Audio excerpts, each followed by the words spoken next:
Road cycling is becoming increasingly popular, with British riders enjoying huge success in recent years and continued interest in big events like the Tour de France.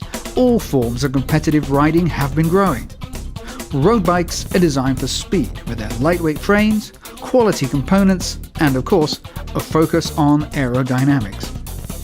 There are four main types of road bike: touring or cyclocross, road sportif, road race, and time trial or triathlon. Designed to have a level of off-road capability while still being a good performing road bike, some choose a cyclocross as their commuter bike. Cantilever brakes give extra clearance for fitting mudguards and racks.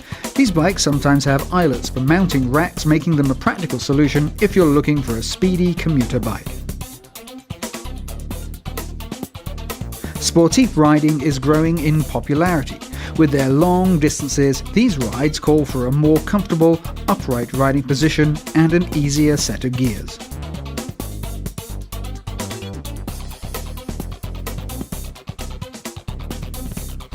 For the enthusiast or club rider, road race bikes are designed for speed.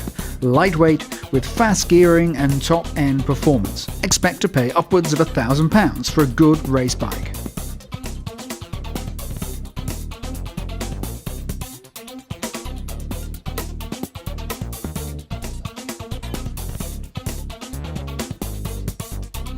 A no-compromise bike designed specifically for triathlon and time trials, where speed is paramount at the expense of comfort.